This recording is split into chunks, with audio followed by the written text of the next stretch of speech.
Bonjour et bienvenue sur la chaîne La Frontalière Luxembourg. Aujourd'hui, mon invité est Malika Lamamra, Managing Director d'Xpenco, cabinet spécialisé dans le développement international de franchises et d'entreprises actifs en Europe et dans la zone MENA, Middle East, Nord-Africa. Titulaire d'un master en entrepreneuriat, elle cumule 18 ans d'expérience internationale de master franchise négocié en Serbie, Italie, Maroc et en Slovaquie, jusqu'à la structuration de projets d'expansion pour des marques qui veulent conquérir de nouveaux marchés. En 2025, elle a fondé LuxFA, la Luxembourg Franchise Association, la première du genre au Grand-Duché. Elle a également représenté le Luxembourg en compétition de force athlétique. Dans cet épisode, on va parler du budget nécessaire pour se lancer en franchise, des franchises vraiment rentables, des pièges à éviter et de la question que tout le monde se pose: peut-on vraiment devenir riche avec une franchise?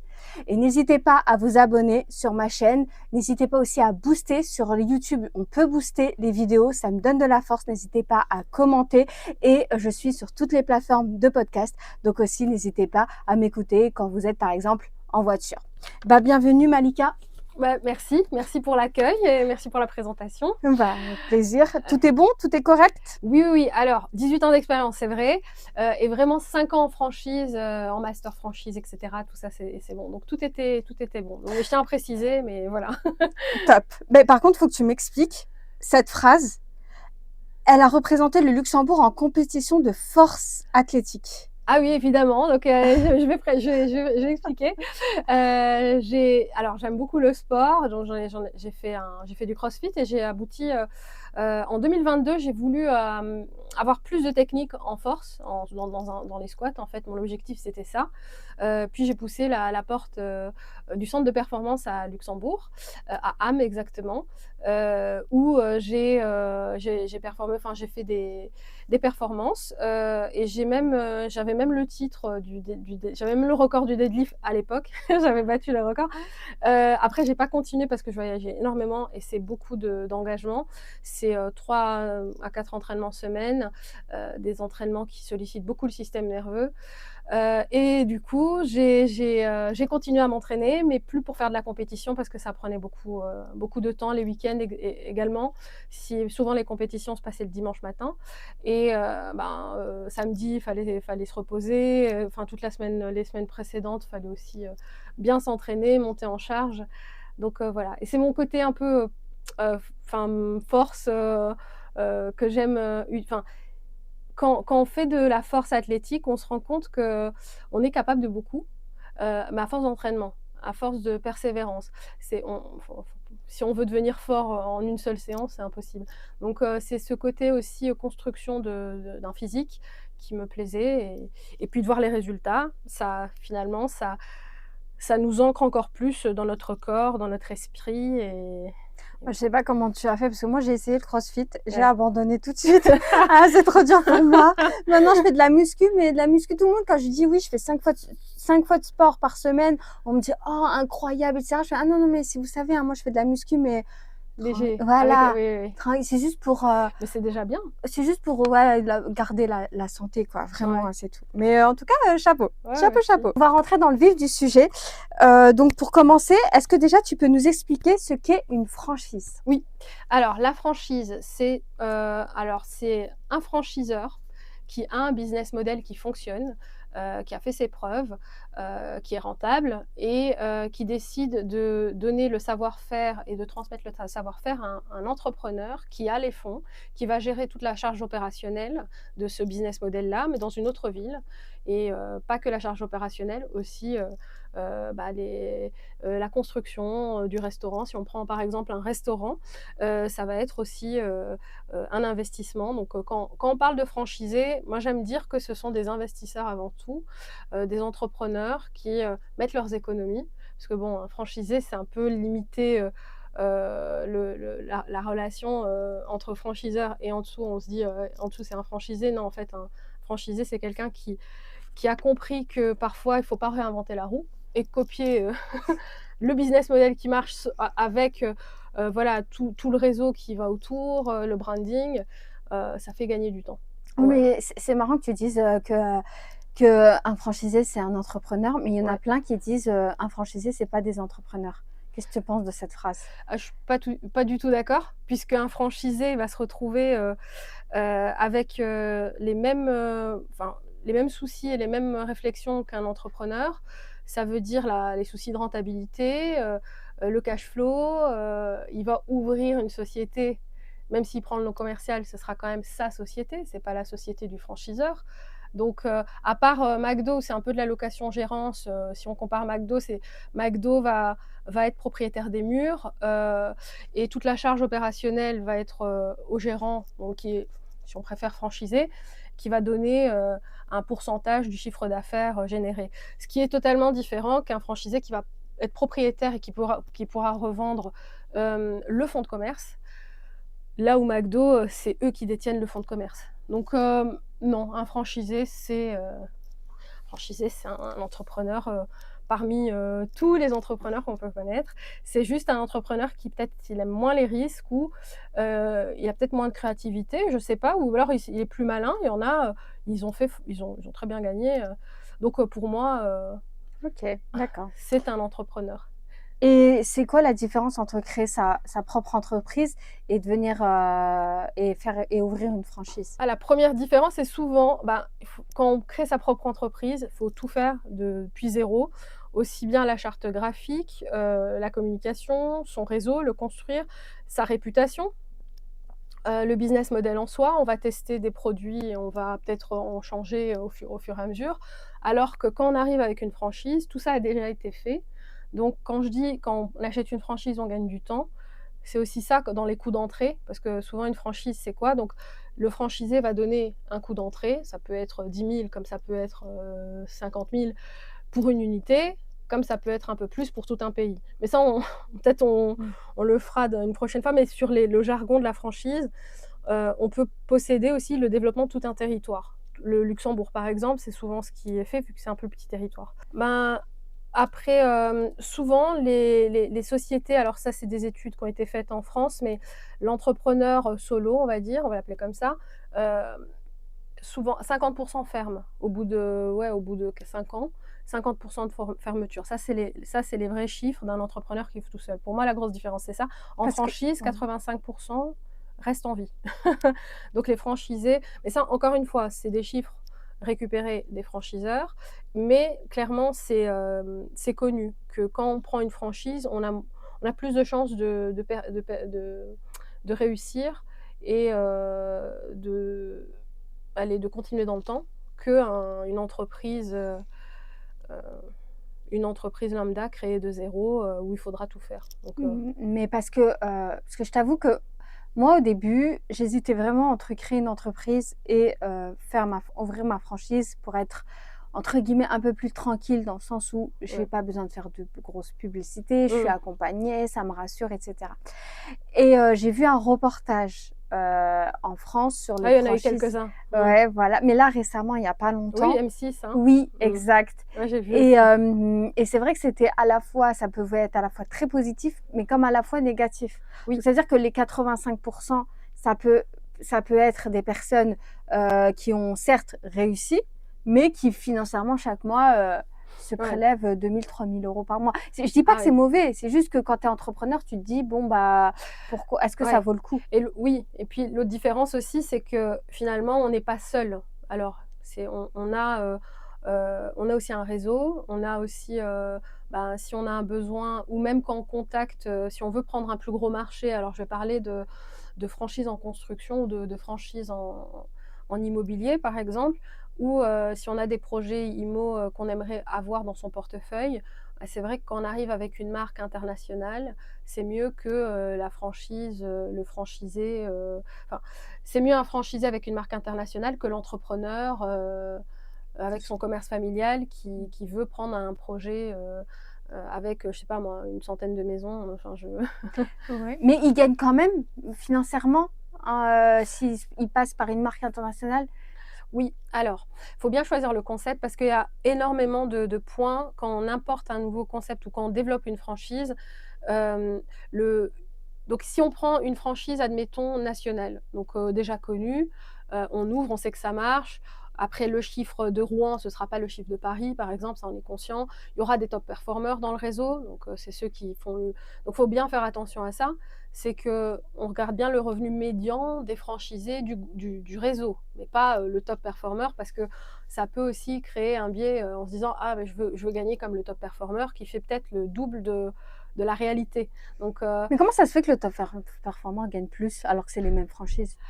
ça dépend de la ville, du positionnement. Des fois, ça dépend même de là où c'est. Il y en a, ils me parlaient même des franchisés que selon le sens du rond-point, pour certaines boulangeries, si on est sur un mauvais sens, ben ils prendront pas le local, puisque ça peut jouer aussi sur le chiffre. Bah, c'est marrant que tu parles de rond-point parce que pareil, sur le reportage, Ouais. la personne visitait pour une franchise et disait ah non, je vais pas par là parce que c'était dans un rond-point et c'était dans un coin où personne, où Voilà. ça allait être plus compliqué. Oui, Comme quoi, tout est calculé. Faut qu'il y ait du trafic, ouais. Il y en a qui calculent pas. Les réseaux vraiment très structurés, ils ont les outils, ils ont le marketing, ils font du géomarketing, ils analysent aussi les passages, voir si le flux justifie aussi, parce que on va parler des boulangeries, parce que bon, tout le monde veut sa petite boulangerie ou son coffee shop. Je discute avec pas mal de franchisés qui me parlent de ça. C'est très rentable. On va parler de la franchise Feuillette, par exemple, qui est dès l'ouverture. Bon, il y a 1,5 million d'investissement initial. 40 personnes qui à l'ouverture, donc 40 temps plein, et ils préparent tout sur place. Donc c'est une franchise qui marche très bien, parce qu'elle fait, dès la première année, ils arrivent à faire déjà, ils dépassent le million, voire ils en font 2, et chaque année, il y a une croissance de 10%. Donc c'est des franchises très rentables, mais l'investissement, il est full-time, du lundi au dimanche. Je parle de cette franchise-là, mais... Non, mais ça vaut le coup vu que c'est oui. rentable. Oui, mais il y en a qui sont Oui. pas prêts à faire les sacrifices du week-end, des soirées. Par contre, il y en a, ils se disent: «Oui, OK, je vais faire monter la valeur du projet. Je vais aussi gagner de l'argent entre-temps», et puis, il y en a qui avancent avec stratégie, mais pas tout le monde a envie d'être riche, en fait. C'est ça aussi, parce que C'est vrai. Moi, je pose des questions en toi, tu veux fonction de moi, mais pas en fonction des autres. il y en a qui veulent une franchise. J'ai compris, c'est pour ça que Mais on va prendre par exemple, il y a eu tout un moment, c'est les donuts là, il y a Dunkin', il y a Crispy, il y a aussi Dreams Donuts qui sont venus ici à Luxembourg. Donc on va dire on va dire c'est des franchises. Après ça dépend lesquelles, mais il y a des autres marques, hein, il y a aussi des compétiteurs, il y a Donuts et Donuts. La nouvelle mode maintenant, c'est Testi Krusty. Oui. Je sais pas si tu as goûté. Ah oui, bah moi je connais plein d'investisseurs. Ah, j'ai pas goûté, Ouais. mais J'aimerais voilà, je discute avec des investisseurs Testi Krusty qui ont vraiment investi dans la marque. Alors c'est simple en fait, ça demande pas beaucoup d'investissement, mais c'est des gens déjà. Des fois, il y a même des gens qui convertissent leur business model en Testi Krusty, parce qu'ils investissent presque rien, peu de personnel, 2 personnes. Souvent, alors les restaurateurs, ils vont penser comme ça. Combien de personnel, l'investissement global, mais la plupart des franchiseurs, mais vraiment en restauration, parce que j'ai eu, c'est le coût d'un magasin. Clé en main. Il y en a, ils vont payer le pas de porte en France, au Luxembourg. Il y a aussi les loyers. Tout le monde veut venir au Luxembourg parce qu'on peut facturer un peu plus, 15, 20, 30%.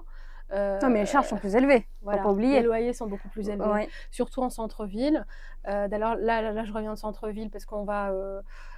Donc, j'ai visité, j'ai vu, il y avait Pitaya, Otakos, Pizza Hut, enfin, ils étaient tous alignés les uns. J'ai dit, mais en fait, il y a quasi peu ou plus de restaurants où il y en a encore, heureusement. Et moi, je défends la franchise aussi, mais je me dis, bah, finalement, c'est arrivé jusqu'à Luxembourg, ces concepts-là français. Et il y a beaucoup de concepts français au Luxembourg, ça plaît. Après, je pense que c'est la proximité géographique, mais aussi il y a beaucoup de Français qui veulent investir au Luxembourg, pour pas que des frontaliers, mais des indépendants qui veulent aussi. Et je discute avec des Parisiens carrément qui me disent Luxembourg, c'est intéressant. Dis-leur de me suivre. Oui, je vais leur dire. Et ils me disent, mais c'est vrai que les loyers, mais bon, c'est pas grave, tu gagnes bien après. Je dis oui, c'est vrai. Mais les Parisiens, ils ont peur des loyers, mais c'est la même chose qu'à Paris. Ouais, c'est ça, ouais. C'est le même loyer. Hein. Exactement. Donc, Et il y a plus de compétition à Paris. Oui. C'est beaucoup plus. Enfin, je veux dire, c'est beaucoup plus difficile de dégager autant de bénéfices qu'à Luxembourg. Je pense que c'est voilà. Et bah tiens, on parlait de richesse. Ouais. Est-ce qu'on peut, ça c'est ma question, c'est pour moi, est-ce qu'on peut devenir riche quand on lance une franchise? Oui, mais est-ce que tout le monde peut devenir riche? Non. Oui, on peut franchement, il y a eu des cas, hein, j'en ai parlé juste à l'instant. On va parler de l'exemple, il y a beaucoup de concepts qui viennent de Bordeaux, en franchise. Il y a Otakos, il y a Ah, Pitaya, là-bas, ça venait de il Bordeaux. y a ça ouais, il y a Krusty Sabaïdi. Après, il y avait d'autres avant eux, mais ceux qui ont réussi à bien structurer, c'est ceux-là. Ceux qui ont sorti l'épingle du jeu. Et c'est vrai je discute avec la chambre du commerce de Bordeaux. Ils me disent en fait, c'est la zone en France avec le plus de restaurants au mètre carré. Donc maintenant, je comprends, plus il y a de la compétition, plus il y a de la création et voilà, on pousse les concepts pour attirer encore plus les. Donc on va parler de ces deux franchises qui ont été rachetées. C'est le rêve, hein. Ça, c'est le rêve ultime.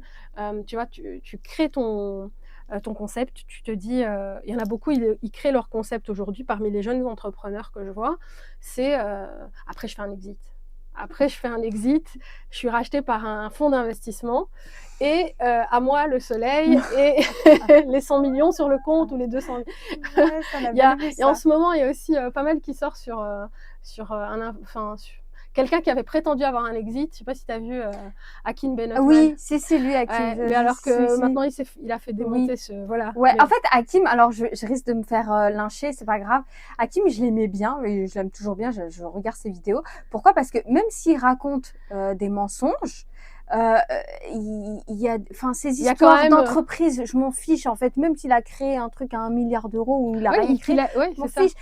C'est ce qu'il dit qui a quand même une certaine c'est réfléchi derrière et c'est ça qui m'intéresse un peu comme Oussama Ben Ammar. Ouais, Non, ouais. c'est Oussama Oussama. Hamar. Ah, Oussama Ammar. Ben Laden. J'ai mélangé. J'ai fait un mixte.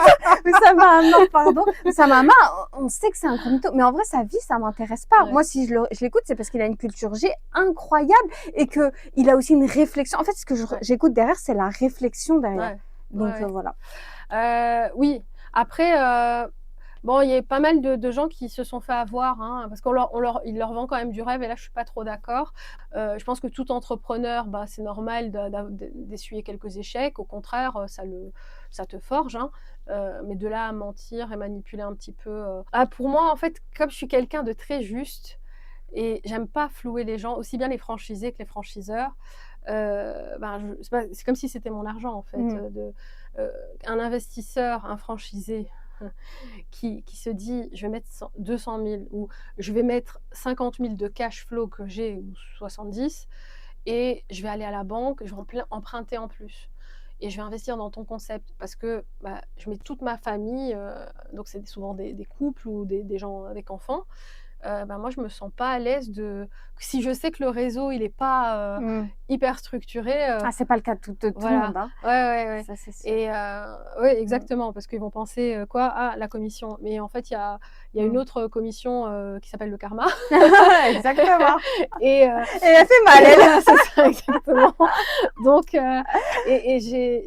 alors, moi, je pense aussi que moi-même, comme je suis entrepreneuse, j'agis aussi en fonction de mère de famille, en se disant, OK, on protège les intérêts de tout le monde, aussi bien les miens que celles du client. Mais du coup, on s'est éparpillé Ouais. sur le sujet. Est-ce qu'on peut devenir riche? Ah oui. Oui, alors il y a eu les cas. Alors je vais parler de Otakos qui ont fait. Ils ont quand même attendu 10 ans avant de devenir riches. Enfin, ils ont commencé déjà à faire de l'argent avant les 10 ans. Hein. Ils ont commencé à être approchés par Caris Capital, qui est un fonds d'investissement belge. Qui investit dans des concepts food. Ils sont sortis chacun avec un pourcentage annuel, plus peut-être 15-20 millions chacun. Ils étaient 4. Donc, oui, et maintenant, ils continuent d'investir dans la franchise, dans la master. Donc, ça a changé leur vie, clairement, et la vie de leur famille, j'imagine. Parce que moi, j'ai déjà échangé une fois avec cette personne après le Franchise Expo d'il y a 2 ans. Et clairement, on vit plus de la même façon, on est plus stressé.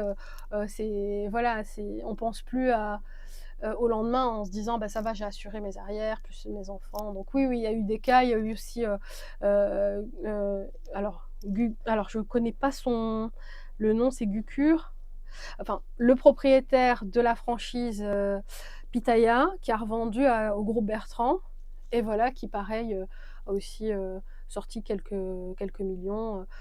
Alors, Mais est-ce que tu sais comment eux se sont démarqués pour pouvoir être vus par des groupes comme ça? ben, il y a plusieurs choses. Il y a la viralité, la centrale d'achat aussi.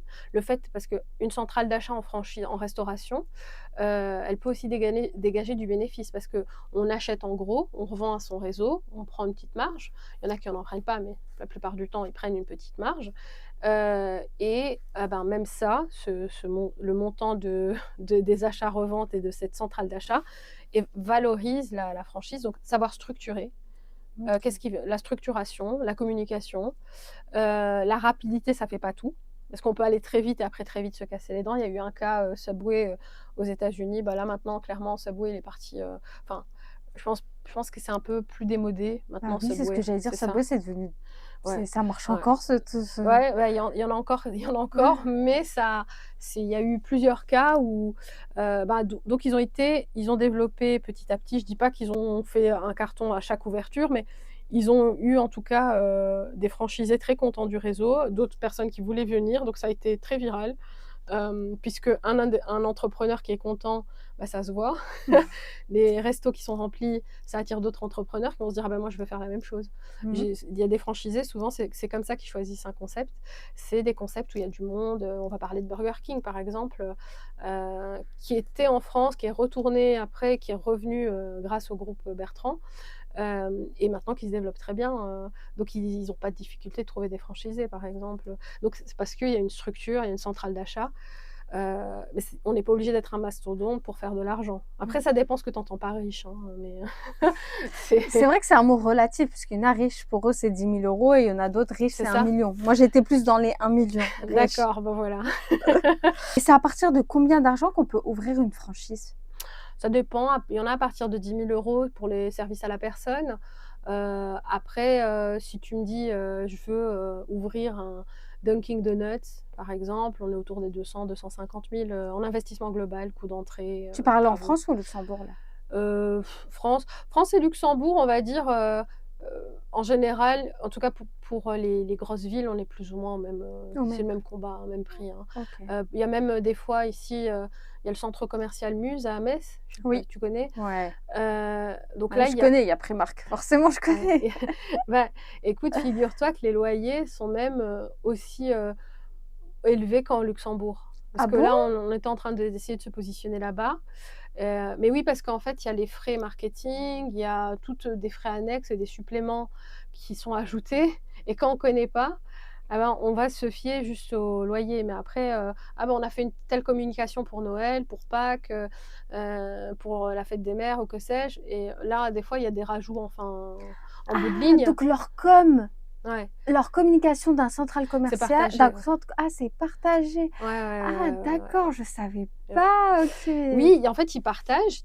Dis-toi que, ils se disent: «Ben, voilà, on va vous donner un certain flux». Mais même ce flux de personnes qui rentrent, ils décomptent pas les employés, les salariés des magasins, des Mmh. boutiques, ceux qui font des allers-retours, ceux qui rentrent, qui sortent fumer leurs cigarettes. Ça, ils les décomptent pas. Donc ils vendent ce flux piéton, et souvent, on va dire, c'est vrai que vu qu'on est dans le nord, l'hiver, ben, on est même quand il fait très chaud, les centres co, désemplissent pas, donc je peux les croire, mais il y a un certain pourcentage, des fois, il y a un peu de je pense, ils oublient de décompter. Donc ce qui est intéressant de faire, parce qu'eux, ils vont justifier le prix du loyer qui est déjà plus élevé. Par exemple, Muse, il y a juste en face, c'est la même rue, mais c'est pas le centre co et le loyer est une fois et demie moins cher, Oui, à côté du musée, il y a, au bureau, voilà, il tout y a en des face, petits ouais, oui, ouais. tout à Ah côté, ben, ouais. là, c'est un Mmh, très bon emplacement, et c'est beaucoup moins cher et du mmh. coup, ils bénéficient du même trafic si on pense logique. Oui, mais Voilà. ouais, du même temps, oui, mais si on passe logique comme le rond-point, ils sont un peu sur le côté, il faut Ouais, vraiment y aller alors que dans le centre co, tu vas aller dans un magasin A, ouais, sauf que tu vas passer par le magasin B pour aller au magasin A et tu vas dire: «Oh finalement je vais aller regarder». c'est ça. Alors qu'à l'extérieur, tu vas peut-être moins regarder. Mais ils bénéficient, oui, Exactement. vraiment. Ouais mais il y a des compteurs, tu sais qu'il y a des gens spécialisés du comptage qui se mettent devant ton magasin et qui comptent et enfin, où ils mettent des appareils, mais ils comptent vraiment ceux qui rentrent Oui. pour pouvoir savoir combien de personnel je mets dans le magasin. Donc il y en a, ils vont très loin. Donc quand tu me dis, qu'est-ce qui fait la différence? Bah, ceux qui poussent le concept à fond, qui vont dans les opérations à même, l'optimisation, de la cuisine, par exemple. C'est, pour pas perdre de temps, pour pas faire trop de gestes. On le voit, je pense que tu as dû le voir dans des reportages. Mais moi, j'ai visité en Angleterre, un franchiseur qui avait, vraiment, un concept de doner. Là, il est en train d'exploser, du côté des États-Unis. Pas trop en France, on avait essayé, mais bon, les kebabs, il y en a déjà pas mal. Oui. Mais son concept était poussé à fond, à fond, à fond. Aussi bien com que, dans les opérations, dans la cuisine, dans la propreté aussi, la formation, on ne se rend pas compte. Après tout à l'heure, pour revenir, tu me disais, qu'est-ce qui fait, le succès? C'est la localisation. Souvent, de toute façon, c'est le local qui fait, vraiment, si tu es dans une rue avec, plein de passages, bah, tu feras certainement plus que celui qui est au fin fond de Mmh. ta ville, C'est exactement avec comme 2 voitures. l'investissement immobilier. Ah C'est oui, vraiment, l'emplacement, bah, l'emplacement, c'est ça. l'emplacement. Bah, voilà, c'est C'est le pareil. Et combien prend le franchiseur par mois? ah, le franchiseur en Ouais, royalties, bah, ça ouais. dépend de la taille du réseau. OK. Donc les royalties, dis-toi que c'est, il y en a, ils vont demander, 5. En général, c'est 5 plus 2 de marketing, 5,5 plus 2. Après, il y en a dans les pays de l'Est, il y en a des fois, Il alors demande 50%. ah non, mais là, j'étais choquée, il y en a un, en plus, c'est bien, il regardera peut-être pas ton parce qu'il parle pas la langue. En fait, je l'avais vu et donc souvent les coûts d'entrée pour un concept dessert, pour que je t'explique, je te contextualise la chose, on va dire on est autour des, 15-20 000, 25 000, c'est vraiment ton concept qui est connu, comme Dunkin', on va parler de Dunkin'. Donc tu te dis: «OK, un nouveau concept», donc on serait plus proche des 15 000 que des 25 000, tu es d'accord? Donc je lui demande le prix, de son coût d'entrée, combien ça coûte? Il me Mais dit ça, on ça est d'accord, c'est hors royalties, hein? hors OK, royalties, c'est juste ouais. le coût d'entrée. OK. Le coût d'entrée qui comprend la formation, tout le Mmh. savoir-faire, le manuel OK. opératoire, enfin et la formation peut durer 1 à 2 semaines, plus ou OK. moins. Donc ce monsieur qui est franchiseur, un concept de dessert, tu sais, c'est les twists là avec la glace dedans, on en trouve à Saarbrücken.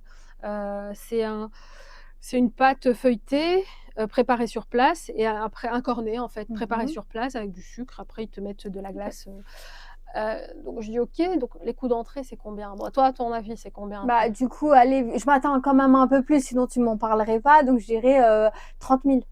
Ouais, bah, écoute, 50 000. Et quand je lui ai demandé pourquoi, il me dit: «Bah, parce que, le chiffre d'affaires que les magasins génèrent, ils gagnent très bien, ils gagnent 500 000, 700 000, ce qui est pas vraiment beaucoup», je me demande même s'il m'a pas sorti 1 million. Je dis: «Ouais, mais ça change quoi? Puisque finalement, c'est le coût, il y a rien en plus, qu'est-ce que tu donnes en plus?» Parce que les autres concepts, parce que c'est quelqu'un qui veut s'implanter en France. Je lui dis: «Mais ton concept, le prix du coût d'entrée est beaucoup plus élevé que d'autres concepts qui sont déjà connus sur place, donc il y aura moins de travail à faire». Parce Mmh. que la com aussi, c'est super important. Il y en a beaucoup qui se rendent pas compte, les franchiseurs, la génération du lead sur des nouveaux territoires, c'est encore plus difficile parce que, heu, il faut réchauffer les gens à ta marque. Donc ça va prendre un certain temps, peut-être 1 an et demi, 1 an, 2 ans. Ça dépendra aussi de l'effort que tu fais, mais beaucoup ne veulent pas. Ils veulent s'internationaliser, mais sans l'effort, financier à côté. Donc ça c'est côté franchiseur. Donc ce monsieur-là, il fait les efforts, communication, ça je lui accorde, mais il estime que parce que il gagne très bien, donc il peut demander 3 fois plus que les autres concepts.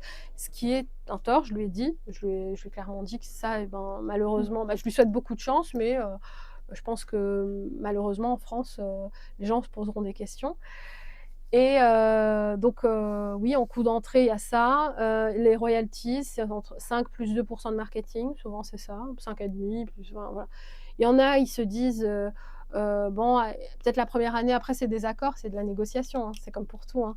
Il y a des réseaux très structurés, on va dire, je sais pas, Marie Blachère, Boulangerie Ange, qui sont des concepts, voilà, ou McDo, on va pas commencer à négocier avec McDo, on est Mmh. d'accord. Mais je Ouais. parle de concepts, nouveaux qui sortent du lot, qui débutent, des micro-émergents ou émergents. Micro-émergents, c'est 0 à 10, émergents, c'est à partir de 10 et à partir de 50, on est sur des concepts assez, voilà, assez assis dans la place. Donc si je résume, pour que tout le monde comprend Et pour que tout le monde comprenne, et moi aussi, on a le coût d'entrée. Donc moi, je vais ouvrir une franchise.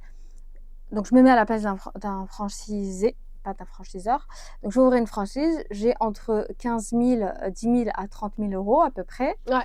Et d'entrée qui Ouais. comprend la formation, l'accompagnement. Et les droits de la marque. Et les droits de la marque. D'utiliser la marque, c'est ça. Et j'ai tous les mois les royalties entre 5 à 15%.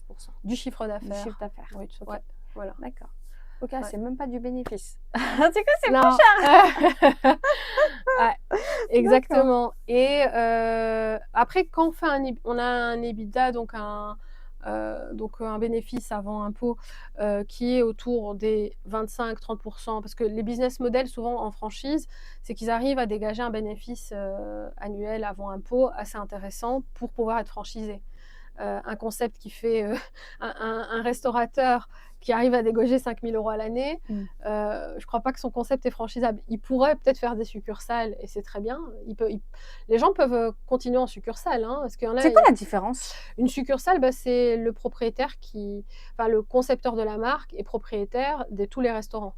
Donc j'ai accompagné un groupe ici belge dans la friterie. Ils sont succursalistes, donc ils gèrent très bien les succursales et ils arrivent à ouvrir très rapidement. Et ils se rendent compte maintenant qu'ils veulent passer franchiseur, que c'est un autre métier, que finalement, ouvrir une franchise, c'est plus long que eux pour ouvrir leur propre magasin. Donc limite, comme les banques les suivent et ils continuent leur développement, ils vont en ouvrir encore 10 cette année. Bah, ils préfèrent continuer comme ça en fait. Et à côté, peut-être, oui, s'ils trouvent un franchisé, mais ils se rendent compte que finalement, c'est toute une équipe derrière. Parce que des fois, il y a l'erreur, on se dit, je vais continuer à manager mon restaurant, mon point de vente, et à côté, je franchise. Ben non, c'est comme si tu ouvrais une nouvelle entité. Et c'est ça, en fait. Tu ouvres une nouvelle entité et tu dois mettre des gens spécialisés dans ce métier.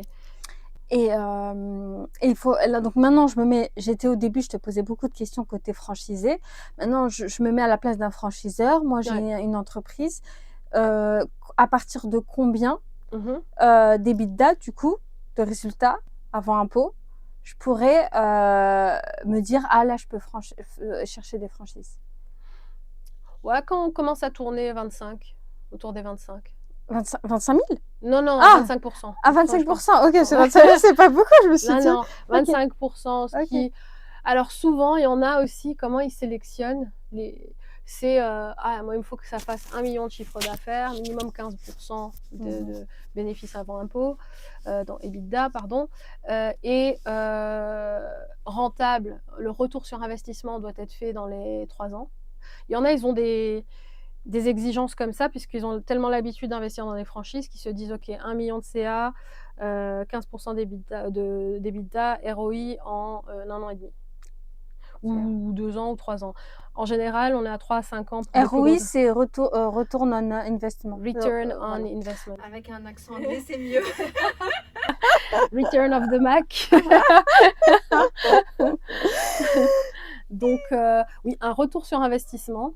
Donc, du coup, en français, c'est RSI. Et oui, donc, et aussi avec peu de personnes. Il y en a qui veulent peu de personnel. Parce que c'est vrai que, alors, je vais pas, il y a aussi des franchises en marketing. Hein, il n'y a pas que la restauration. C'est vrai que 70% des franchises, c'est de la restauration. 20%, pourquoi d'ailleurs? Franchement, aucune idée. Ça a été. Je pense qu'il y a aussi dans le vivier des commerces, il y a beaucoup de restaurants, il y a beaucoup de gens, c'est plus accessible aussi la restauration, l'air de rien. C'est pas parce que ça marche mieux, vu que c'est de la nourriture. Oui, et puis on transforme finalement la resto, on prend des aliments bruts, on les transforme, le goût plaît, ben voilà. Donc on est un peu son propre alchimiste. J'y pensais la dernière fois, je fais en fait c'est un peu de l'alchimie, parce qu'on transforme quelque chose et ça nous donne de l'argent, donc un peu de l'or quelque part. Donc et je me dis ben oui, il y a aussi cet attrait, et puis finalement on aura toujours besoin de manger. Des fois les vêtements on peut s'en passer. Ouais, alors que la nourriture, voilà. Un peu moins. Mais moi j'ai une question, j'ai un concept de fou. Mais tu vas me dire, ça existe déjà, c'est juste que t'étais pas au courant. Mon concept, c'est quoi? C'est un restaurant où il y a, enfin, genre des burgers, un fast-food, mais healthy, avec le nombre de calories. Oui, ça existe. Ça existe déjà? Bah alors où? Parce que je cherche ça, moi. Si, il y a... alors, il y en a plusieurs, plutôt fitness. avec les protéines, etc. Ouais, je sais Oui. plus si c'est 200 grammes. Si, si, il y a déjà un conseil. Il est pas partout, hein, et il se met plutôt avec des salles de sport, à côté, accolé aux salles de sport. Hem, ça marche bien ça à Dubaï aussi, ça j'avais vu. Bah, bon, Mais il y Dubaï, en a ils ont pas développé. beaucoup encore en Non, France, hein. non. Non, et bah, lui, c'est déjà un serial entrepreneur, donc il est pas à son premier resto. C'est aussi un fitness, voilà, c'est un fitness, pas influenceur, mais un gars du fitness quand même. Et lui, oui, oui, il a développé ça, mais c'est pas partout, il y en a 2-3. Faudrait que je te les enverrai. Mmh. J'ai plus le nom ici en tête, mais OK. je regarde. Bah, du coup, est-ce que c'est, moi C'est je rentable, ça c'est marche bien. rentable? Oui, oui, OK, oui. Ouais, bon, ouais. bah, voilà, faut ouvrir une franchise au Luxembourg alors. Ouais, c'est rentable. Après, emplacement, emplacement, emplacement, hein. Ouais. Ouais, voilà. Bah, tiens, au Luxembourg, l'emplacement, qu'est-ce si là, moi, je veux ouvrir ça, je l'appelle, je lui dis: «Vas-y, je veux faire une franchise, Ah, il y je en a? passe par toi» Ouais. et où je le ferai au Luxembourg? Bah, déjà, faut voir les emplacements dispo, faut, alors, souvent ce qu'ils font les concurrents, c'est qu'ils vont à côté de ah bah, là où il y a McDo, là il y a Burger King. Donc j'ai envie de dire, place du Théâtre, les alentours, les zones de passage très touristiques. Après ça dépend du produit, il y en a qui feront quand même là il y a quand même des Burger King sur l'autoroute, hein, je veux dire c'est, C'est vrai. donc ça dépendra du produit. Ton produit par exemple, c'est peut-être, une zone où il y a quand même du passage, où on peut commander peut-être en ligne parce que, peut-être, ça est-ce que dans une salle de sport, Moi, je on vois va pas avoir l'intérêt à côté d'une salle de ouais, sport bah, parce c'est que c'est ça, pas, après ouais. Sauf si un jour où tu as pas mangé, mais se ouais, en dire, général, ouais, ouais, et moi mais j'ai vu que c'est ce que la plupart faisaient, ils mettaient oui. ça, à l'intérieur ou, à disposition, pour avoir, c'est comme, enfin ceux qui vendent des shakers, ça fait un peu les vieilles salles de sport, où ils vendaient, enfin maintenant ils le refont encore, mais ils vendaient du shaker à la fin et chacun buvait son shake de protéines. Alors que cette histoire de prot, c'est sur 24 heures, tu vois? Mmh. On nous a embobiné à dire: «Ouais, faut c'est dans l'heure. Après ta séance, c'est dans l'heure».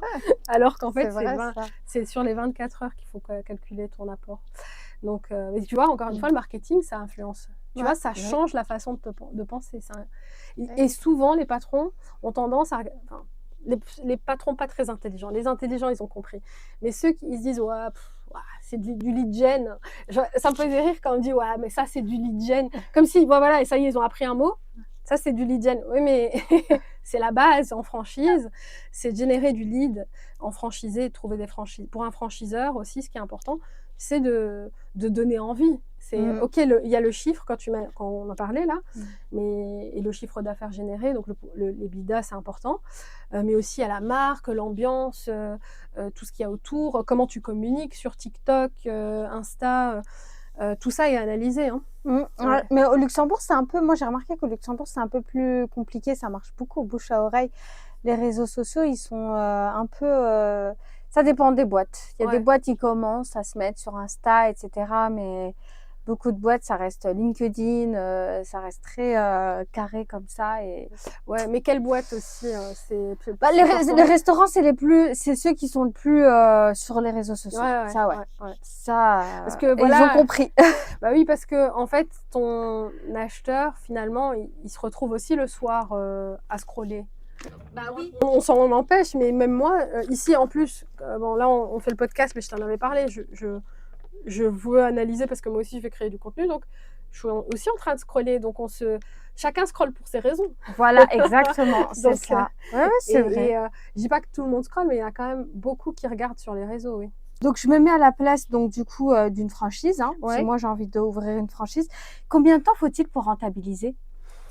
Ah beh, comme, je t'ai dit, ça dépendra de l'investissement initial et du chiffre d'affaires, généré. C'est que bah, voilà, c'est investissement global et aussi cash flow, hein, parce qu'il y en a beaucoup qui minimisent le cash flow nécessaire en se disant: «Ouais, c'est bon, je vais manger des radis, je mange rien, je mange de l'air pendant 6 mois, je paye aucune facture». Mais il faut quand même aussi avoir son cash flow. Les très bonnes arrivent en moins d'un an. Il y en a vraiment, celles qui connaissent des cartons, qui ont connu des cartons très rapides, c'est celles qui, par exemple, on a investi 80 ou 100 000 pour un petit truc de dessert, et on se retrouve rapidement, rentable au bout de 6 mois. Il y en a, ils ont ils ont tellement fait un buzz les 6 premiers mois qu'ils ont réussi déjà à rentabiliser la boutique. Et voilà. Donc ça, c'est super. Ça, c'est 6 mois, ce serait magnifique. Maintenant, la réalité, pour des petits concepts autour des 200, on est 1 an et demi, 2 ans. D'accord, Voilà. ok. Bon, ça Après, va pour les alors. plus gros, 3 ans, si là on investit un peu plus, il y en a qui. Après, ça dépend, si on est un groupe avec des gros capitaux, on peut être plus patient sur la rentabilité, le retour sur investissement. Quand on est solopreneur avec une unit, on se dit, parce qu'une unit, ça veut dire avec un seul point de vente, on se dit: «Ouais, il faut que je rentabilise rapidement, quoi». C'est comme, l'immobilier, il faut qu'on mette vite en location après les travaux, quoi, c'est la même chose. Et est-ce que certaines franchises peuvent être risquées? Est-ce que je peux faire faillite et tout Ah oui, perdre? oui, oui, ouais. Donc ça reste quand même risqué. En fait, la marque ne fait pas tout, quoi. Non, non, Ok. non. Il y a aussi les opérations. Là, parfois, on se rend compte que la centrale d'achat, elle abuse sur sa marge, quoi. Donc, elle charge. Ah, c'est ce que j'ai vu dans le reportage. Ah oui, bah, tu vois. Ouais. Donc, et parfois, c'est ça le problème, c'est que tu te dis, bah, il me reste plus rien, quoi. Bon, là, on a parlé Otakos, par exemple. Ce que j'entends des franchisés. euh, ouais, c'est bien, on a un réseau solide, tu sais, tout est bien organisé, c'est magnifique. Mais depuis que ben, c'est le groupe qui a racheté, on dégage de moins en moins de bénéfices. Et en plus, des fois, il y a des franchiseurs, McDo par exemple, ils font de la cannibalisation. Donc, en général, on a une zone de chalandise. Quand on signe un contrat, on signe un DIP, un document d'information précontractuelle. Donc, il y a le contrat de franchise, le DIP. Et dans le DIP, il y a l'étude de zone. Et la zone de chalandise, c'est la zone sur laquelle personne d'autre viendra aux alentours, on est d'accord. Donc admettons, souvent c'est 10-15 km autour de ton point de vente. Bon, c'est moins vrai pour les capitales. Parce que bon, tu vois, à Luxembourg, 10-15 km, du coup, tu T'es as plus au le. Luxembourg. Ouais, T'es en voilà. Allemagne. Je rigole. Désolée pour les Luxembourgeois. Mais on va dire, tu peux très bien ouvrir un point à Cloche d'Or, un autre, je sais pas moi, Bertrand, et tu as déjà 15, enfin, là, tu as 16 km à peu près. Mais bref, tout ça pour dire que c'est aussi il y en a des fois c'est 5, mais McDo, des fois, c'était vraiment pas très loin, quoi. Et le gars se retrouvait franchisé, perdait du 500 000, 1 million. Donc, il faisait 2 millions par an pendant 5 ans, donc il se sentait très bien dans sa vie, plein d'investissements. Et puis, il se retrouve 5e année, changement de propriétaire de la franchise. Et bim, il me reste plus que 500 000 ou 1 million. Mais on peut pas prévoir ça? Il n'y a pas un contrat qui dit, bon, bah allez, je m'assure que ça c'est comme si peu importe le propriétaire derrière. Après, ça dépend ce qu'ils ont signé. C'est pour ça que c'est important de faire relire aussi quand on signe son contrat. Ok, le franchiseur, c'est des gens sérieux. On part du principe que c'est des gens sérieux. Mais je dis quand même, faites bien vérifier, faites relire par un avocat spécialisé dans la franchise, pas quelqu'un qui s'y connaît pas trop et Vraiment, moi, je préfère un avocat qui a au moins 15-20 ans d'expérience, parce qu'il aura déjà vu pas mal de cas d'école. Et voilà, donc faut aussi bien relire le contrat. D'ailleurs, j'avais la question, c'est quoi les pièges à éviter si je veux ouvrir une franchise? Ah ben voilà. Donc il y a ça, est-ce qu'il y a d'autres choses? Le DIP, le document d'information précontractuelle, bien le relire, pour voir aussi, parce que ça donne aussi le nombre de fermetures du réseau. Parce qu'un réseau, il est obligé, avec la loi Doubin, c'est une loi de la franchise en France. Au Luxembourg, il n'y a pas de loi, c'est pas régulé la franchise. On tombe dans les lois européennes. Okay, donc, d'ailleurs, ça, c'est quelque chose sur lequel je vais travailler avec Luxa. J'espère d'ici quelques années avec le gouvernement pour avoir une loi pour cadrer aussi la franchise de Luxembourg. Donc dans la loi Doubin, parce que la France reste quand même un des territoires les plus régulés. Ça m'étonne pas. Ce qui est bien, mais ce qui est mauvais dans certains cas. Voilà. Et donc le piège à éviter, c'est ça, c'est des fois de ne pas voir le nombre de fermetures et de ne pas questionner. Pourquoi ça a fermé? On est un peu, quand on veut un réseau, quand on veut rentrer, c'est comme si on passait un entretien. Souvent, dans les nouveaux entrepreneurs, ils se disent « Ouais, je vais passer un entretien. » Donc, pour eux, c'est comme si c'était un entretien, alors qu'on parle de... Il faut qu'ils se mettent dans la peau de quelqu'un qui apporte de l'argent, un apporteur d'affaires. Enfin, je vous apporte une affaire, ça veut dire. C'est moi qui va gérer cette affaire et avec mon argent. Mais voilà, il y a autant de chiffres d'affaires à générer.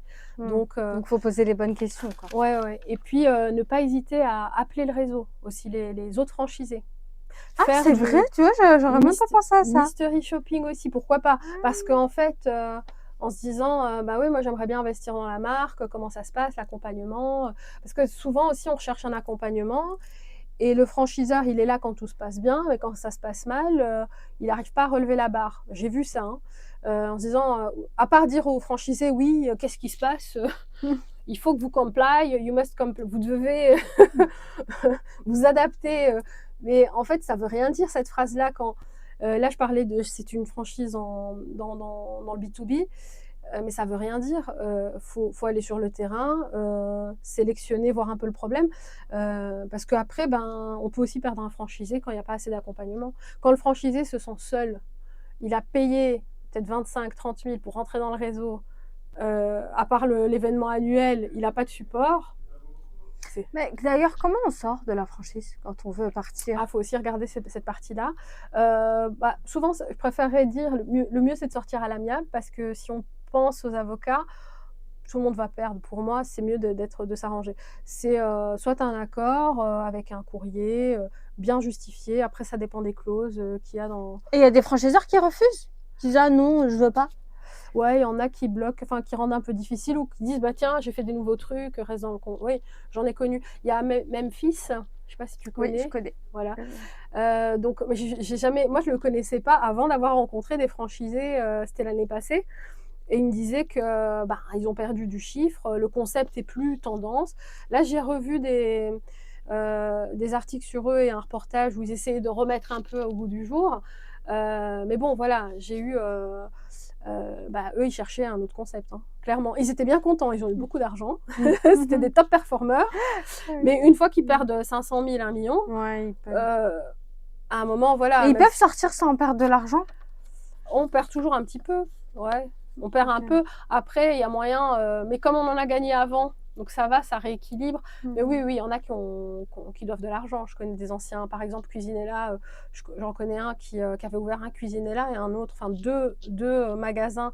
Pourtant, c'est quelqu'un d'expérimenté, plus de 50 ans, ancien DG, Carrefour, enfin tu t'imagines un peu le profil. Bah, même des gens très formés. Ah oui, ils Mais perdent quand même. parce qu'ils étaient dans le style, corporate et ils avaient l'impression que tout leur souriait parce que, bah, ils arrivent à naviguer dans le corporate, de manière, brillante. Et puis après dans la vraie vie, ben, Non, il y c'est 2 a mondes différents. ouais, oui, puis il y a la conjonction économique qui a fait que, Mmh. ben, ouais, les cuisines maintenant il y en a qui achètent en ligne, il y en a, IKEA. c'est ça, Mmh. IKEA et puis, les cuisinistes, des fois, moi j'ai une histoire avec un cuisiniste, enfin une cu un Mobalpa. Ah, je Il connais. m'avait forcé à donner, un acompte et puis moi, j'ai eu du retard dans des travaux, bref. Heu, bah, c'est pas du tout conciliant, tu vois? Et Ah du oui. coup, moi, je vais dire que tout le réseau Mobalpa est mauvais. Il y avait Mouais. même des groupes, donc la réputation d'un réseau, ce qui est bien, c'est que ça peut porter et pousser, voire un peu, avoir le vent dans le dos, comme, à un moment, ça peut te, Ouais, parce qu'il faire suffit pas d'un et ça fait tout ou le. admettons la tête, du réseau, il y a eu, avec le présentateur M6 dans l'immobilier là, Ah, Stéphane Plaza. Plaza. Ouais, tu Ouais, vois? bah oui. Bah oui, il y en a même un qui a changé, son nom, Tu vois? qui est devenu l'adresse, il me semble. Ah bah, tu vois? Il était, et je sais pas si c'est l'adresse ou c'est un autre nom, mais en tout cas, il a changé, c'est plus Stéphane Plaza. Ah bah, Donc voilà, ouais. donc c'est aussi des choses à après on peut pas tout prédire, hein, donc si on commence à regarder, tous les éléments qui vont t'empêcher, oui, il y en a quelques-uns. Est-ce qu'il y a encore des opportunités peu exploitées au Luxembourg? Oui, Si je oui, veux. oui. Ouais, ouais, ouais. Il y a un OK. peu de retard même parfois pour certaines choses. Autant il y a des fois, au Luxembourg, je vois avec le Gridix, ils sont en avance sur certaines choses. Je sais pas si tu as Mmh. visité le Oui, Gridix? j'ai Ouais. visité, oui. Bah, moi, j'ai été quand c'était en travaux. Alors Mmh. bon là, j'ai essayé d'y aller, quand c'est plus en travaux parce que j'avais visité avec le casque. Mais j'ai vu, tout ce qu'ils font avec les salles d'immersion et Mmh. cetera, le musée, donc eux, autant pour la mobilité, eux, ils sont vraiment, en avance, enfin, en tout cas dans ce qu'ils ont réalisé, et autant, oui, il y a certains concepts qui pourraient, bien cartonner. Par exemple, le Crosti, si ça Oui. plaît aux ados, Ah oui. Bah, il y en a un, il a fait une vidéo Tasty Krusty, Thionville ou un truc comme ça et il y en a et j'ai vu, c'était sur TikTok dans les commentaires, c'était: «Ah, viens à tu Thionville, vois? viens dans ce». Oui, oui, si, si, si. Ça peut marcher. Bah oui. Mais est-ce que, je reviens juste à la question de si on pouvait perdre de l'argent, est-ce que tu as déjà vu des franchisés qui ont dû du coup rembourser encore leur crédit alors qu'ils ont plus du tout. Ouais, il y en a. Il y en Ok, a. donc Ouais. ouais, donc c'est Donc, qui risqué ont aussi. ou qui doivent 40 000 à 50 000 euros. Il y en a, ils ont tenté l'aventure. Là, je ne vais pas citer leur nom, mais la franchise, c'est Black and White. Mais ouais, quand ils comptabilisent combien ils ont perdu, ils me disent 200 000. Hmm. Donc voilà, c'est pour donner un peu une idée. Est-ce que c'est plus rentable les franchises de Luxembourg qu'en France? Ou c'est pareil? En général, le pouvoir d'achat au Luxembourg est plus élevé. On va dire 25%, après selon.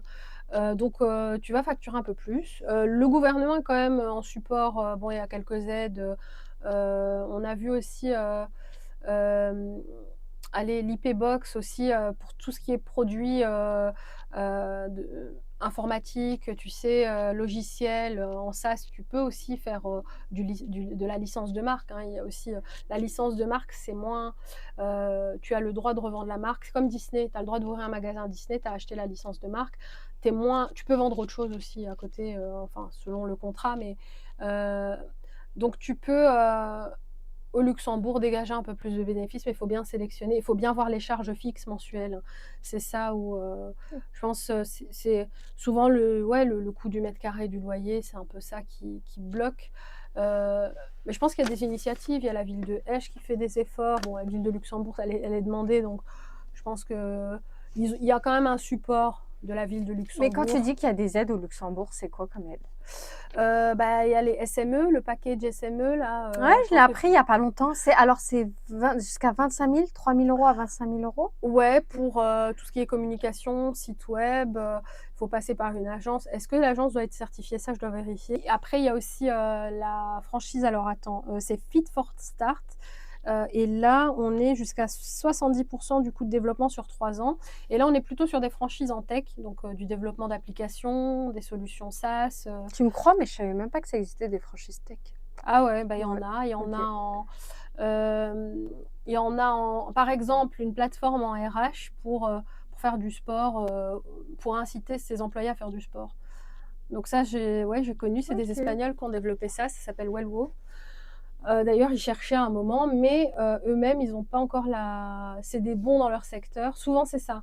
On va retrouver des franchiseurs bons dans leur corps de métier, mais après, ils ont en franchise, ils ont toute une courbe d'apprentissage à prendre, souvent qu'ils hésitent un petit peu comme ça, en se disant bah non, moi je pense comme ça, j'ai toujours fait comme ça. Oui, mais là on est en franchise, donc c'est une autre logique. Alors pour les autres aides, il y a financement bancaire public, la SNCI.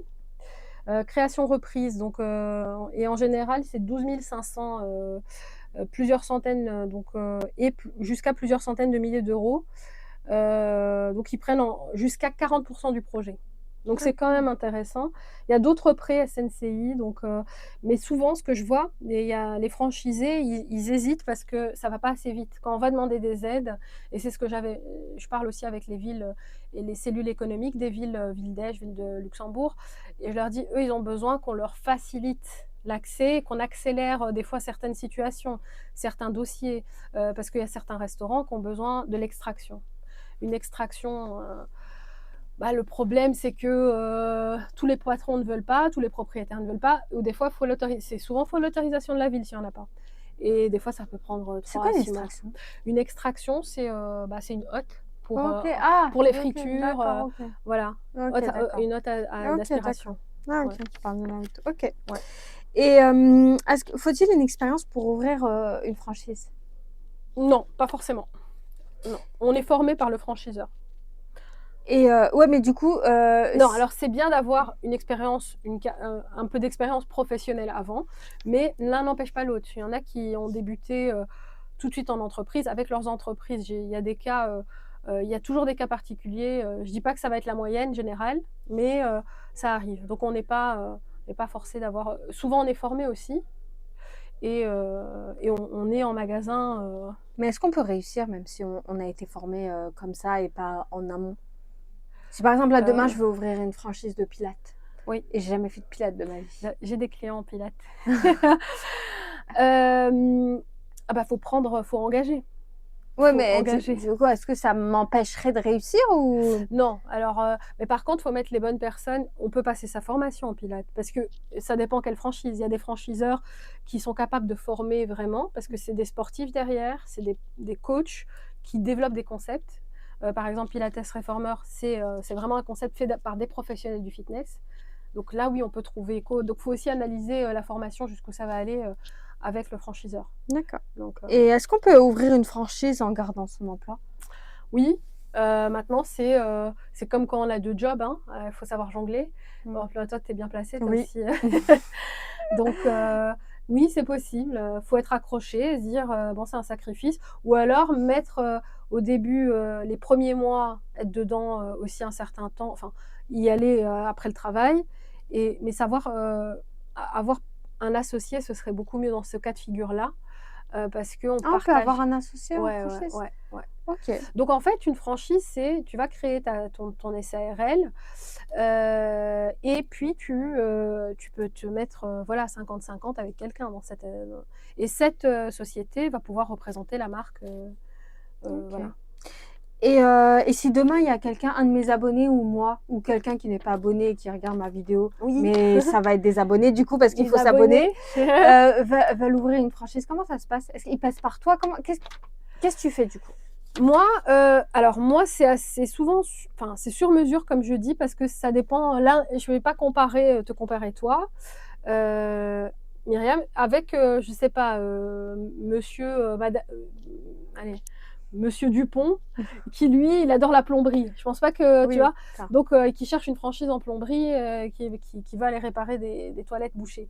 Je peux pas vous comparer. Donc vous allez tous les 2 venir avec un bagage différent, aussi un niveau de compréhension différent, où moi je devrais adapter aussi, tout ce que je dois partager. Donc, en général, moi, quand j'ai des franchisés qui me contactent, et ils recherchent des concepts, ils savent pas trop. Donc, j'ai l'avantage aussi d'avoir un réseau assez vaste, partout dans le monde et d'être très curieuse et de toujours regarder, toujours en veille, pour voir un peu les concepts qui cartonnent, ceux qui sortent du lot, les nouveaux concepts. Bon, pas tout le monde aime l'innovation, hein. La plupart des entrepreneurs qui vont en franchise, ils y vont parce que, bah, ils ont vu qu'il y en a 3 qui ont ouvert, qui ont fonctionné. Mais ramener un nouveau concept, de l'étranger, il faut vraiment être très visionnaire et il y a aussi cette partie-là qui me plaît puisque, il y a des concepts qui cartonnent maintenant, mais qui cartonnaient déjà aux États-Unis. Puis là, tu en parles, mais ça faisait Podcast. voilà, Ça cartonne à Paris là en ce moment, podcast. podcast? Ouais, quand je te parle, j'ai envie d'ouvrir 4 franchises. Burger Healthy, Pilates et salle de Allez, podcast. on y va. Bon, ça fait Mais 3. oui, mais oui, oui, parce qu'il y en salle a de pas, il y en bah oui, a pas. il y a pas Mais au non, Luxembourg des faut salles aller de à podcast. Bruxelles ou faut aller, à Paris. À Paris, mon mari, il a payé plus de 500 € et ça marche parce qu'il y a 3 podcasts qui est Ouais. déjà ouvert en fait. Ah, tu vois? Pour la même enseigne. Après, il doit y avoir d'autres aussi, mais c'est Ouais, ouais. il y a C'est, pas au Luxembourg. non, non, puisque, ça commence, hein, c'est comme, tu sais, il y a des concepts qui vont prendre. Ce qui est bien, c'est qu'on se dit: «Bah, ce qui marche, actuellement en France, ça va marcher, d'ici quelques années au Luxembourg». Mmh. Donc on peut, aussi arriver, à surprendre, les consommateurs. Ah, et je voulais ouvrir aussi une franchise de paddle aussi. Ah ouais, ouais, ouais. Ah, ça Bah, je connais c'est quelqu'un qui construit des terrains de paddle. sérieux? Ouais, ouais. Mais il y a déjà de la Il les fait concurrence. il le fait en Allemagne, mais il veut développer à Luxembourg. C'est vrai? Si ceux qui cherchent à ouvrir des terrains de paddle, c'est un très bon business model. Bah oui, Très, très, très bon oui, oui, business oui. model. Et combien, à partir de combien, moi ça m'intéresserait paddle au Luxembourg? Ah bah écoute, je vais regarder, attends, j'ai la discussion avec lui, hein. Ah bah écoute, faudrait que je revienne, bah tu vois, je vais lui demander. Tu peux t'en tirer avec un seul terrain, hein.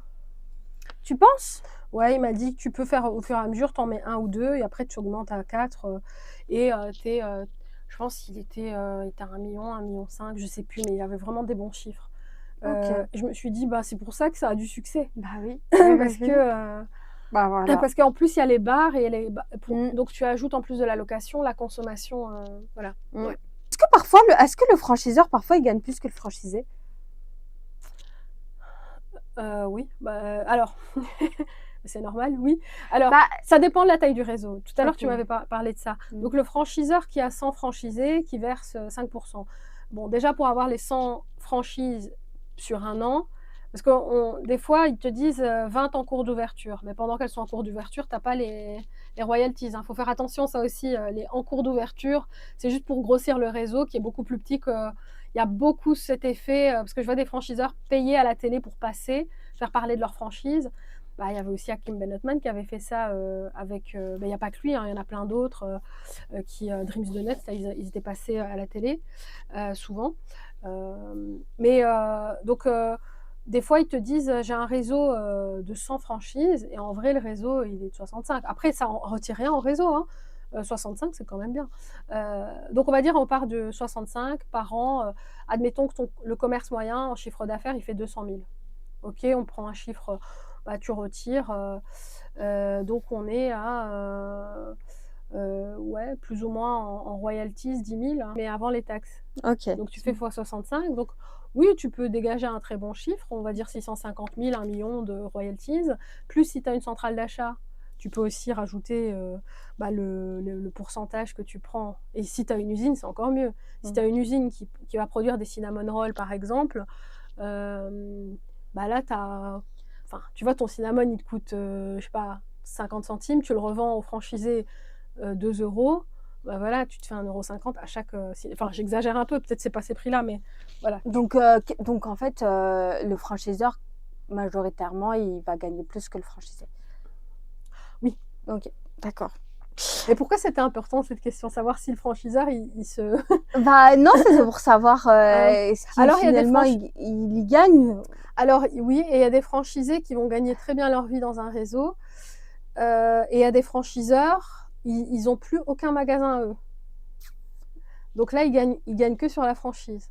Il y a des franchiseurs, ils ont 20 points de vente, ils se gardent les meilleurs endroits du réseau. Genre, tel centre co, c'est parfait, je vais me mettre là-bas. Donc, ils vont pas le proposer à leur réseau, ils vont l'ouvrir en succursale. Il y a aussi ces systèmes-là. Ah oui, du coup, en fait, ça Ouais. vaut pas le coup d'être franchisé chez eux. Sauf s'ils ils sont à court d'argent et qu'ils vont te proposer un endroit parce qu'ils veulent quand même qu'il y ait quelqu'un. Ça peut arriver en se disant, j'ai pas assez d'argent pour prendre 2.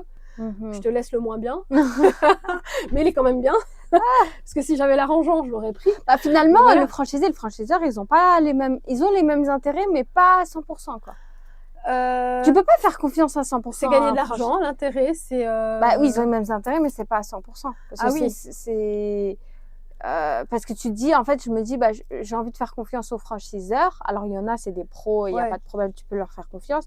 Mais il y en a d'autres, ils vont plus penser à eux qu'aux franchisés. Oui, effectivement. Le franchiseur, ça dépend des franchiseurs aussi. Parce qu'il y a l'humain quand même derrière, et puis il y a le réseau.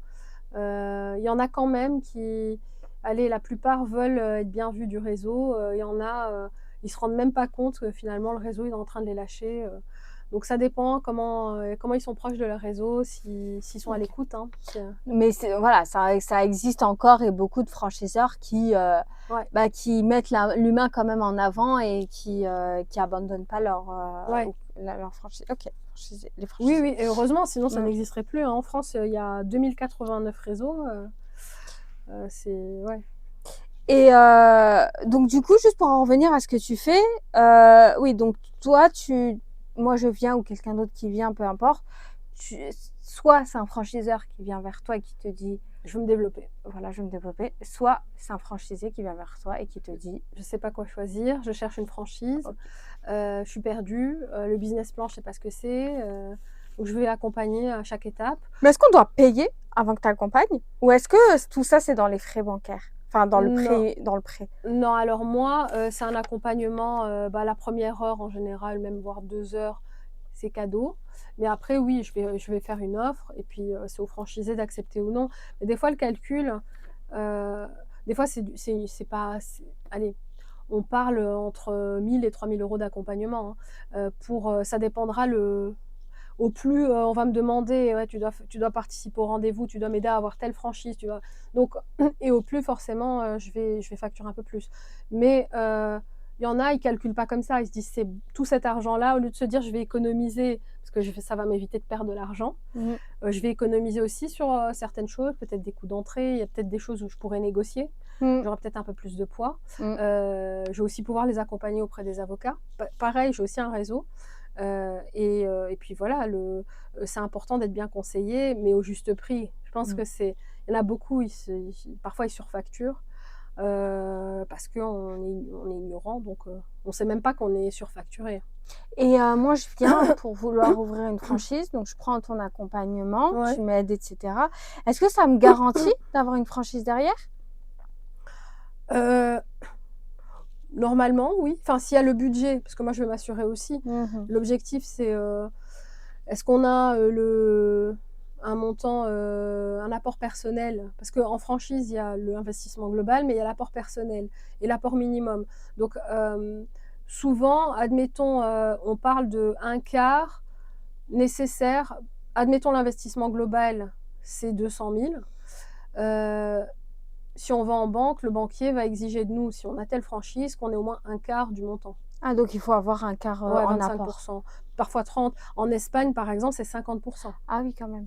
Et au Luxembourg, tu sais, c'est Bah, au combien? Luxembourg, comme la franchise est alors, il y a beaucoup de franchises, mais comme, ils sont pas trop sensibilisés, je vais dire ça comme ça, des fois, ils vont voir ça en mode, ils vont pas le lire de la même façon que des banques habituées aux franchises. Mais Il y on a pas peut de empre cellule. on peut emprunter du coup en France et faire la franchise au Luxembourg? Oui, si on a des biens, si on est connecté finalement, admettons, bah, toi tu habites en France, Mmh. donc du coup, oui, oui, tu peux en contactant, le banquier, en disant: «Bah, voilà mon projet, voilà le business plan sur 5, 7 ans ou 10 ans». Ça dépend parce que les contrats de franchise aussi, la durée, voilà, ça dépend, de la durée. Mais voilà, donc j'ai, par exemple, un candidat à la franchise que j'avais accompagné, puis, il a pas voulu, il a essayé d'aller en banque, en France, hein, et les banquiers lui ont dit non. Pourtant, il avait un apport de 30 000 et OK. l'investissement, il avait le local et tout, et l'investissement, c'était 100 000 Ah, c'était où? C'était en France le à local ou c'était Rouen, à c'était à Rouen? Rouen, OK, ouais. d'accord. Et la France lui a dit non? OK. Ouais, pourtant, c'est un ancien franchisé, il avait déjà une franchise Mmh mh. en coiffure, ouais, ouais, et bah, il retravaillait à l'usine entre 2. Mmh. Imagine un peu, le monsieur avait ses propres salons, il avait perdu un peu d'argent, à la fin de voilà.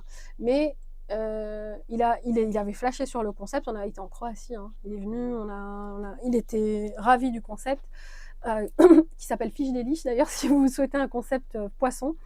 Mais le banquier a pas suivi parce que la marque était pas encore connue. Admettons, je pense aussi, c'est que l'attitude aussi qu'on a avec le banquier. Si on n'est pas très sûr de soi, on commence à bégayer, on a chaud, on devient rouge, OK. on n'est pas très clair dans ses idées, ou donc l'idée de ma présence, c'est aussi, bah, moi j'ai un peu l'habitude de Mmh. ça.